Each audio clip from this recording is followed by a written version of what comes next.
Let's talk about social anxiety. In this video, I'm going to walk you through 4 different ways that you can beat social anxiety the next time that it shows up for you.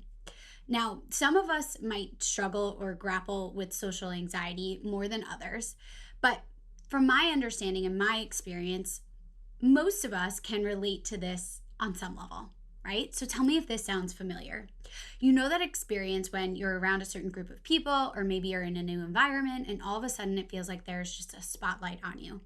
All of a sudden you're questioning, does my hair look okay? Why did I choose to wear this today? Who am I as a person? What is Susie Q over there in the corner thinking about me? She probably thinks I'm a loser. She doesn't think I'm this. She doesn't think I'm that. Oh my goodness. And then all of a sudden our body is getting so incredibly activated. Maybe our palms are sweating. Maybe our heart's beating really quickly. And then we just want to escape. We just want to get out of that situation. We're doubting everything we thought we once knew about ourselves. And it just feels awful. More likely than not, you've experienced that in some way, shape, or form at some point or another. I work a lot with millennials, and many millennials are in a point in their life where maybe they've outgrown some friends and they're looking for new social circles. Or maybe they have kind of moved up a little bit in their careers and they're finding they're around different kinds of people, or are in new and different spaces and environments that are stretching them a bit. And maybe all of a sudden, this level of social anxiety, the level of comfort that maybe we once felt around being in social engagements, is all of a sudden shifting. And then we add COVID into the mix, and the fact that for over a year now, many of us have been the most isolated that we've ever been. This whole idea of socializing might be pretty jarring all of a sudden. So if you're there and if you're struggling with social anxiety in whatever way, shape, or form, please know that you are not alone. And I'm so glad that you are here tuning in to this conversation. If we have not yet connected, my name is Chelsea. I am a certified life coach, a former therapist, really supporting you in understanding your mental and emotional health from a holistic perspective, developing a more sound and nourishing relationship with yourself so that you can create a healthy, sustainable, joyful life that you actually are invigorated by. So if you haven't already, make sure that you like this video, subscribe to my channel so that way you get notified every week when I release a new video, and we can be all up in the chats about mental health and emotional well-being and destigmatizing the parts of life that feel really, really challenging. I'm so glad that you're here.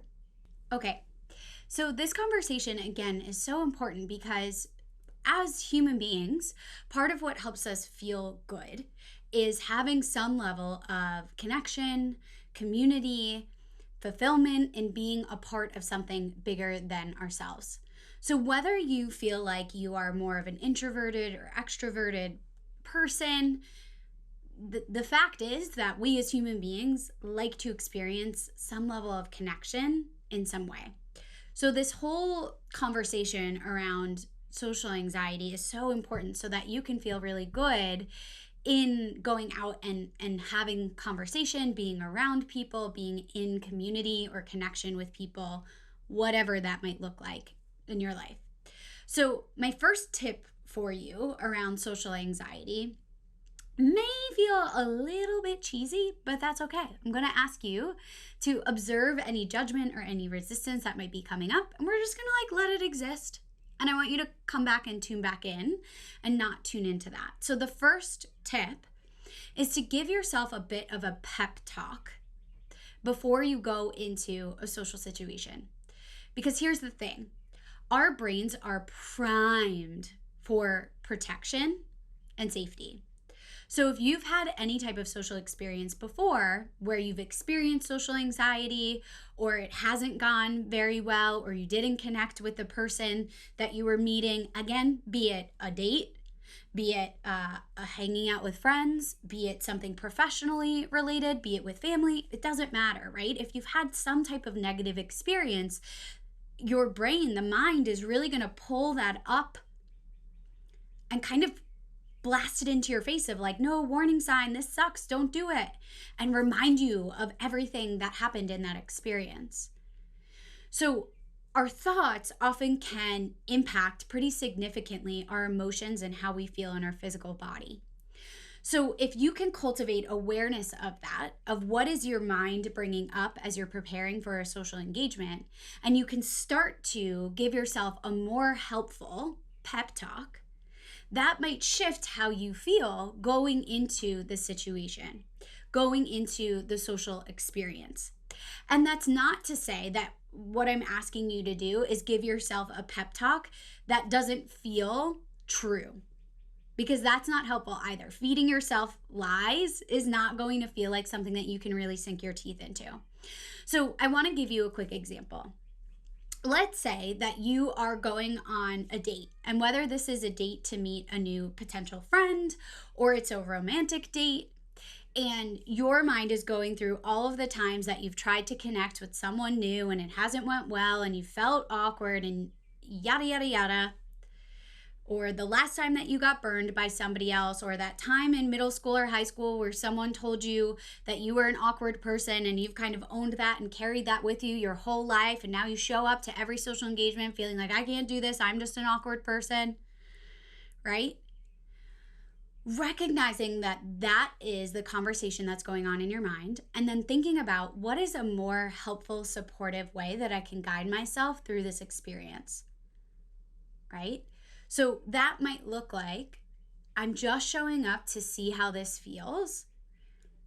And if it doesn't feel good, that's okay. I know I can get through experiences that are uncomfortable.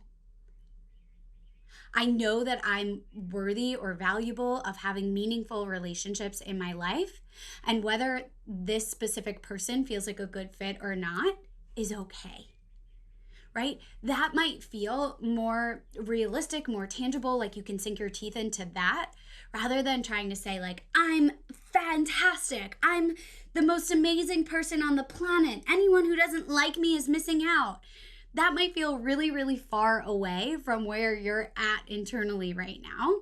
So my first tip, again, is give yourself a pep talk that feels realistic enough that you can sink your teeth into it. My second tip for you is to remember that you also have a choice and a say here. So a lot of times around social anxiety, people have this experience of, well, I don't want to be judged, or what are they going to think about me? And the truth of the matter is that part of how our brain organizes things is by judging things. And oftentimes those judgments happen very quickly. But the truth is that you're doing it, your brain is doing it just as much and just as quickly as other people's. So if we can start to remember, judgment doesn't have to be the enemy here. It doesn't really matter what your brain judges immediately. Can you remind yourself that as much as the other person or the other people in the room have a say or have a choice in how they feel about you or around you, so do you. You also get a choice here. You also get to feel into the person or the people that you're about to meet up with. Not everybody is a great fit for everybody. And oftentimes that's not personal at all, right? It might just be because of where we are in our lives might be very different. It might be because we have different interests. It might be because we enjoy different things. It might be because of timing, right? So can you remind yourself that you also get to have an empowered choice around this person, around this situation, around this experience? How might that shift your level of social anxiety going into this situation? So let me know in the comments below if this resonates, this idea of like, oh, I get to have a choice in how this feels too. It's not just up to everyone else around me to judge me. I also get to be an active participant here. Okay, so also with social anxiety, like so many other things in our lives, as we touched on briefly, oftentimes the driving factor of how we experience something is, how can I keep myself protected? How can I keep myself safe?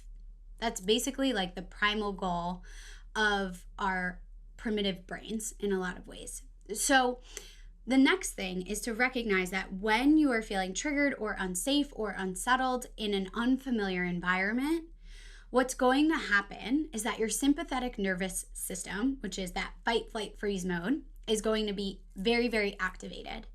So another thing that we can do, especially while you're in the moment, is to calm your nervous system and remind your body that you are safe, that you are okay. Unless, of course, you are in some type of a threatening situation, which is a totally different story, right? But let's say you recognize, like, this is my social anxiety really peeking its head up here. Calming your nervous system with something like a grounding technique might feel really, really helpful. And grounding techniques are something that help to bring you back to the present moment. Because oftentimes when we're feeling anxious, right, the mind is running through all of the what ifs. We're doing all of the fortune telling. We're doing all of the mind reading. We're listening to a lot of made up stories that our mind is making up, right? Our mind is a reason making machine. So we're always looking for potential threats or potential dangers.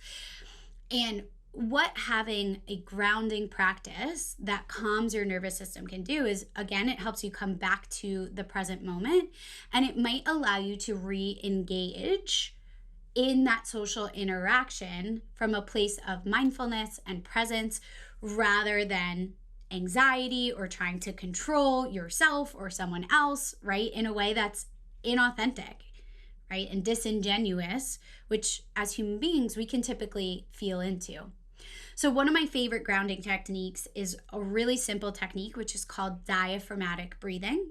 So if you put a hand on your chest and a hand on your belly, this is just a basic overview of diaphragmatic breathing. Oftentimes when our sympathetic nervous system is activated, we're taking short, quick, shallow breaths, right, from the chest. So the chest is moving very, very quickly.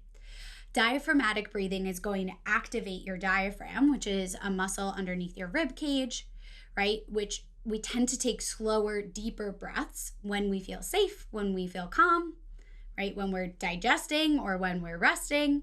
So taking even 3 slow, deep belly breaths can be really, really helpful to just calm that nervous system. So breathing in, can't really see my belly here, but breathing in and letting it out.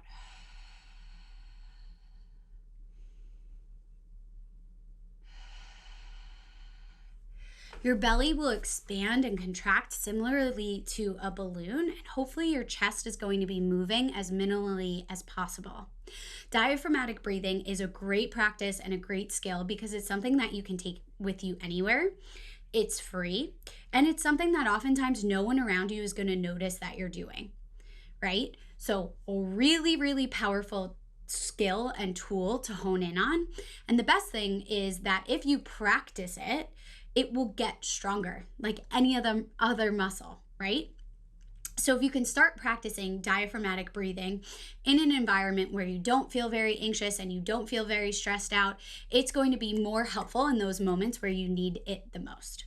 So that is tip number 3, is to calm your nervous system, activate that grounding practice, develop more presence, come back to the present moment when you notice that the mind is wandering, right?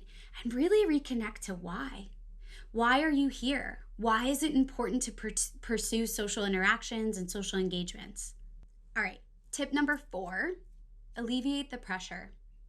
Alleviate the pressure. Whether that is the pressure to make a good impression, the pressure to keep up with other people around you, the pressure to try and control or make somebody else perceive you in a specific type of way, the pressure you might put on yourself to feel comfortable. How can we release those stories and those unhelpful pressures? Because the thing is that those might be really unrealistic. It's actually really normal to take time and experience to get comfortable around someone or something new, right? To get to know yourself in that experience. So the truth is that this discomfort is not your enemy.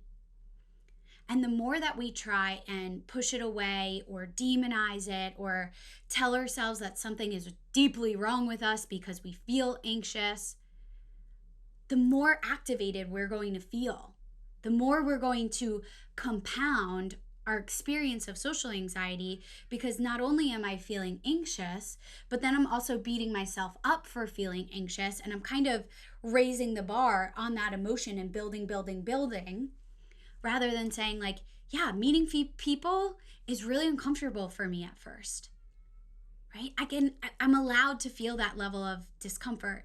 It's normal to take time to build rapport with people, right? It's normal to take time to feel out different kinds of people and how they do or don't align for you, or what type of relationship you may or may not want with them.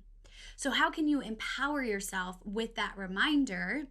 And rather than feeling like this has to fit or they have to view me in a certain way, can we put on that experimental mindset, practice a little bit of self-compassion, and say, I'm going to see how this goes. I'm going to see how it goes. It's okay if I feel uncomfortable. It's okay if it's not a great fit. It's okay if this makes me question myself in some ways. I know how to bring myself back to that present moment, come back to why I'm here in the first place, and remind myself that I get a say in this as well. I get to feel through it as well. So I'm hopeful that these 4 steps feel supportive for you if you experience or are experiencing social anxiety, that you can put these into practice ASAP. And I recognize that kind of underneath a lot of these tools and techniques that I've shared with you today is some level of self-awareness, self-trust, self-confidence, those types of things. And if you're feeling like that all sounds great, Chelsea, but I don't actually have that level of awareness or trust or confidence in myself, I want to invite you to the link below where I have a free on-demand workshop for you on 4 steps to develop more self-trust and self-confidence. Because the truth is that those practices and those skills are going to fuel a lot for you in your life, in your mental health, in being able to take healthy levels of risk, in being able to come back to yourself over and over again, all of that good jazz. So definitely click the link below and grab your seat in at that free workshop.